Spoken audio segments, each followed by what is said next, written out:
Warawe haina Jinba lani hek haidok luba sumangamda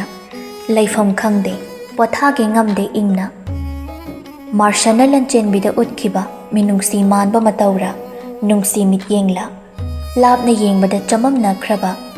Jinba na di haina ki Nungsi dre Anawba yumban amamam haunari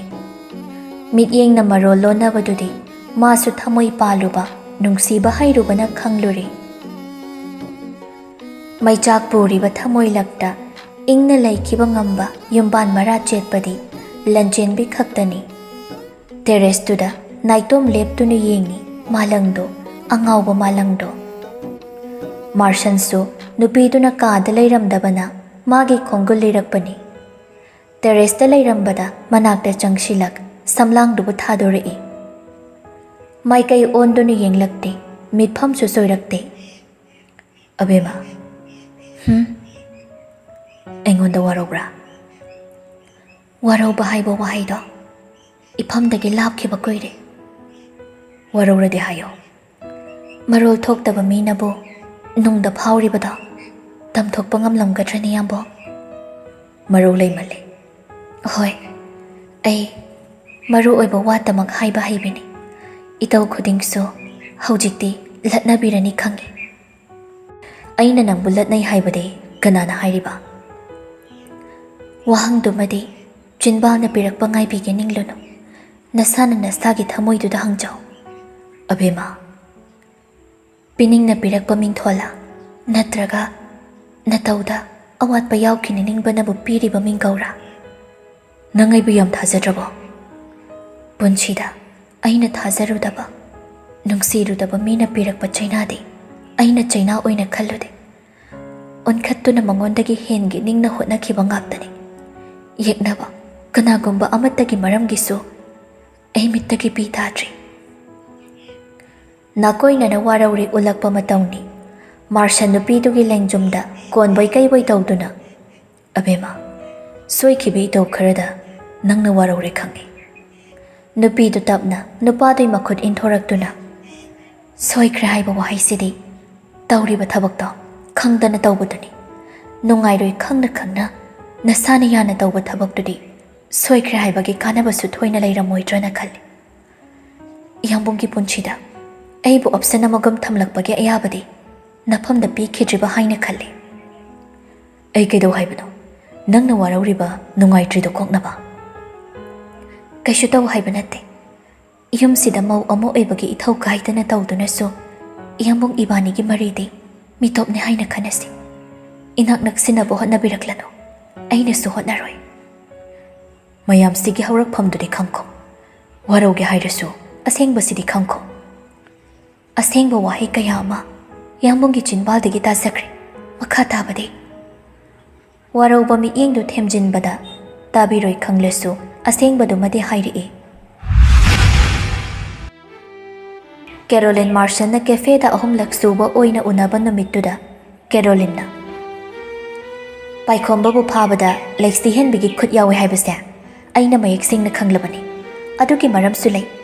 Laijana yambunga kauna ngangna tawba Lexi na pamde Magi mingam zadaba manba moong matawdu ulaga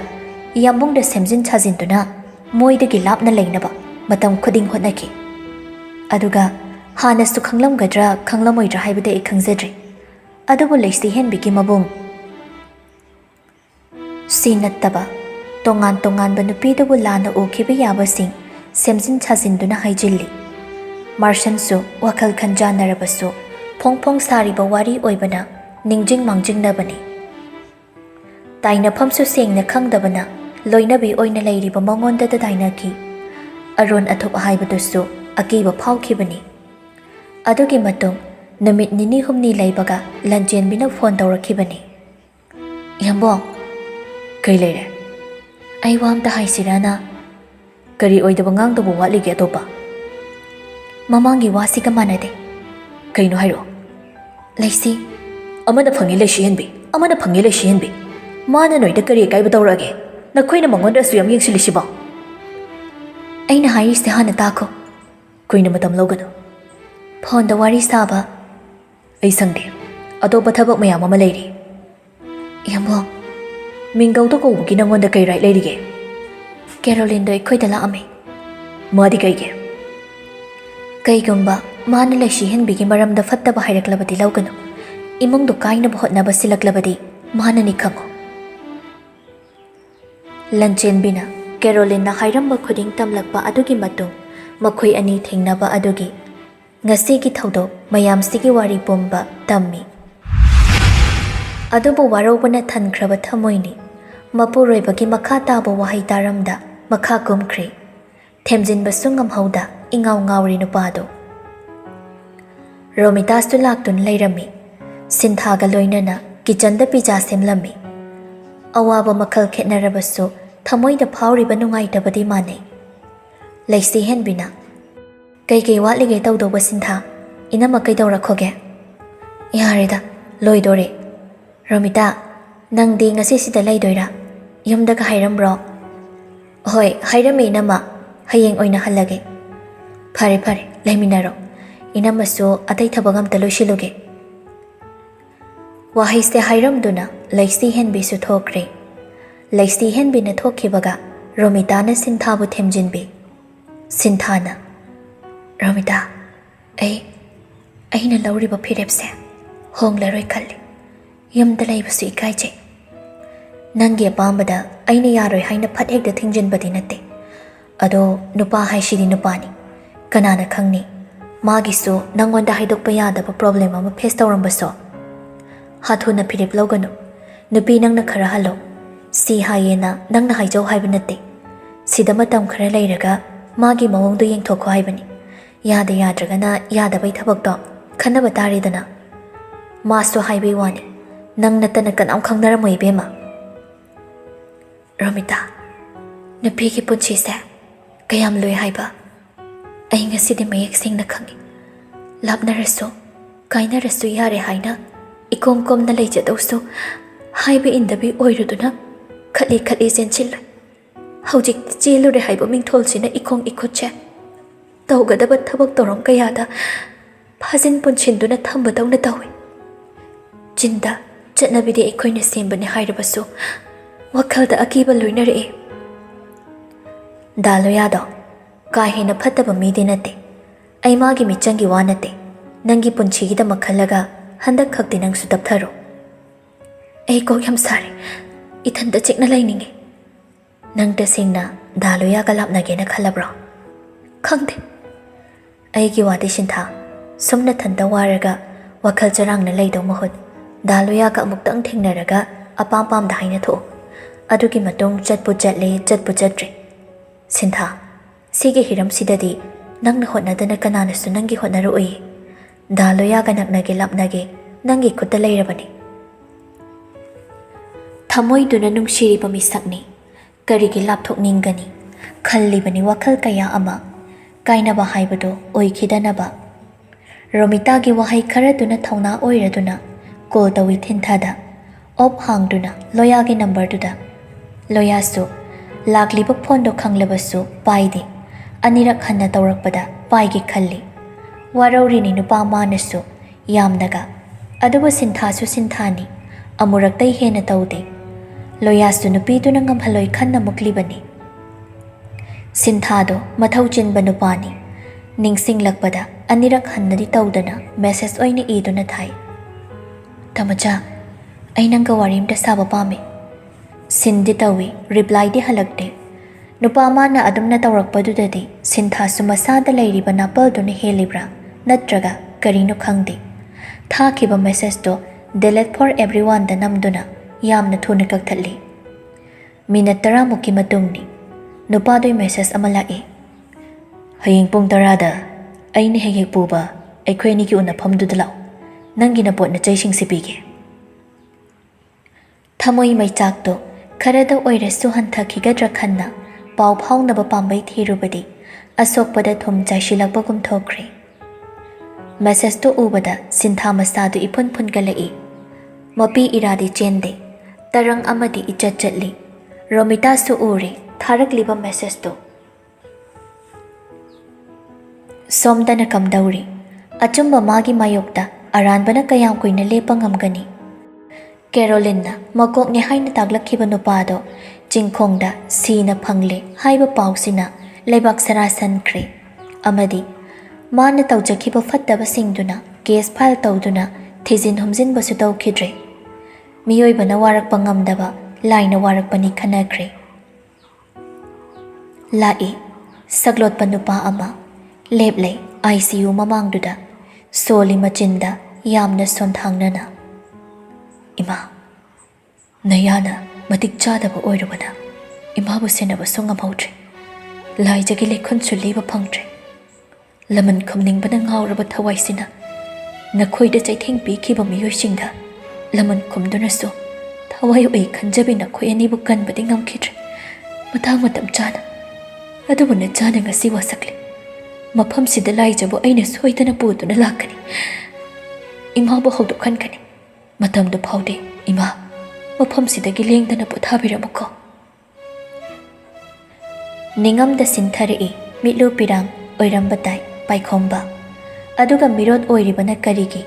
marup anibu setok khaidoknaduna mawa mapau ama pidribana karigi khongthang khuding yengsilibra yeknaba kawba mabu watabra hospital dagi thoglakpaga number amadagi paikhomada call lakhi masu thintharuba tawdana paikhatli miyoi aduna karigumba nangna laishi henbibu mafam sida phaduna puraklaba aina nangi thawai oiriba nupisibu nangi khutta sinagani nang kanano ai kanano haibududi matamna dum khangjarak tawba leirabani khalu khalu nakok machadu munna laisi henbibu puraklaga nangi oiba amatta asok apan yaudana hiramani muktagi mathakta nungaina na punchido hingi haibra natraga lambi gi chakni phiniba oiduna napang kainaraba nama taraba uchek oina na punchido lengi haibra nangna laishi henbibu pamlibana karige adugi maramni khangningana aina hairisida yaw thabak to pangthokpa ngamlani haiba mikup khakdada aigi number sida pau phauro aduga kaigumba aigi number se atopa miyoi amadi hek piraba laijagi asiba hakjang tawthorakpa turel dagi oina uba phangani aduga aigi khubam nungda hospital aduda asiba gum taduna leiriba binagi punchisu karam tawgani wakhal munna khalaga nangna pamba decision lawjo wahai stikak hairamduna thuna phone do kalthatki paikhomba gyan men amatade magi oiba yeknaba laijagi oiba thabaki oiba maraksida laishi henbigi amuk aduga aduk chana khraba maruptugi aduk nungsi jabi loina biduna kamdawna mana mathangi numituni sinthaga romita ga hongnaduna pung 10 chap chana mafamdu yawrei romita dinakal amaramda leithok leiki ani do wari sanaba tanja pibagom loyana sida de lamira aise haibi inde phatte isana khangje aiga loinabada tamocha yam ware haibasu ai khange aduna hojikti aisu khanbe yaba khalaga study makhatam thaba chatkrage haina khalle tamocha gi su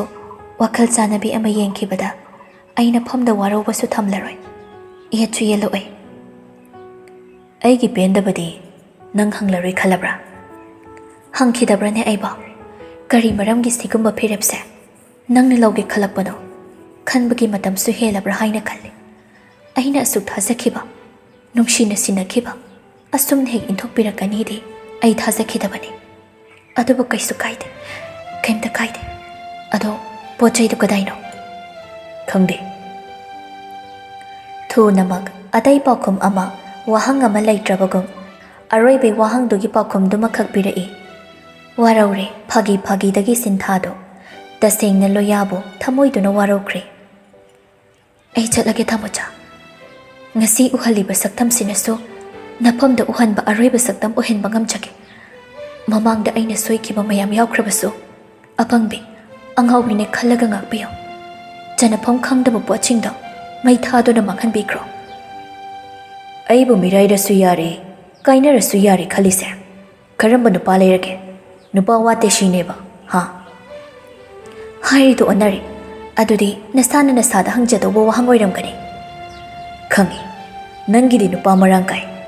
aigamba ama kainakhrabasu atopana mahutchinba ngamkini sinatro aina sikradi adui chingnaba kokadra Siba nattaba atopa nangi lambi se amata hek leitrabo. Tamocha maithongda momon nokpa awabu utpa haitaba miyoi khuding nungaiba natte. Aduga na khutchalabi kanada nangna sijinnariba wahaido khajikti khanthaningi. Ihai tamba sakhiga khanjabasu ikhong ikhoche phajinba atopa pambai su thibi yaru haiba. Nungda phawriba pendabasu uthokana nangdi nupini mahaiba. Ithanda thawai thasdagi wari pasu pangde adu nattaba atopa pambai leitabra mahaiba. Nupi aikhoisibu kaina haina nupa noina khalino. Aisu khangi angawba itawshina nang aiga soidana kaina ninglamgani. Adude aisu hange aise karisu phawdaba thamoida maichak amada pudaba misakto manbra. Sintha nupadabu yengde sonthage tawrakpa thamoisu masana namduna phajilli. Mahausana madi thamoi kanbani. Loya sinthagi sagal paiduna mangonda onchilhanduna. Shupnagi thama numit 16 pung 8 second 39 sida nangna adu yongna thamoi kanna aingondagi lapthokhrage ninglabasu aidi ngamte. Nangbu kawbasu aite nungsidabasu ngamte kainabasu ngamloi. Nang chatninglabro nang chatninglabra. Sintha paisilakpa nupa magi makhutto tapna lauthoklaga semjin chajinba wahaina aibu pangthahanbagi matamdo henkre. Tamocha nangna tele khalliba matamda aina kayada sangna khanke. Chahi kayagi matung oina wakhalsida phawki. Aduma kainaba haibado oiradra khanbada mikup khuding tanik. Iphamdagi nungsibagi lambi sidagi mai leiduna khong thangdokkiba misakte nangni. Aibu irat siba yanaba launamba wahaido ngangan. Nupi ama oina chatnabi sibu aina kayagi matiki kiba. Ima pabungi mangda kayamuk yamna ikai kiba. Thoi tamochagi thoi thoi bi aibu chayo nachil pena ngango. Nangna pendana phuraso ai nangbu wararoi. Adubu nang aigi phamdagi lapna chatlage lapthokhrage haiba wahaidodi sukhai hairakana. Wakhalnasu amuk phau khangana. Aina khwaidagi tathiba pangal pumba sonthaba wakhal lausing thokdaba ithantana pendabana ningamdabana thalanba ngamba wahaiduni. Please aingonda saurabasu thina chairabasu hakjangda dakpham tana chaina pirabasu ai sauroi. Adubu nangi thamoiduna aibudi waraukino lapna ithokpikino. Langjakhiba iralsing sigi maram hainaba tanja amatangdi pibiram khonangna. Karam kanda aigi callback halakani khanbada tamocha leifam khangdana nangbu ngairupani. Nangbu unaningbana ngasigi numitche unase haiduna kaukhibani. Kari karamba phirep ama warep ama nupi magi thamoiduna laurakani haiba khangde. Numit kayani chada thakta awaba khangduna leikhiba mikupsigi atenba wahai kharasina anam kanbi mabu themba ngamkhidawribra thajabadi mawatli. Adubu yengsi nongdamba magi nongdam khol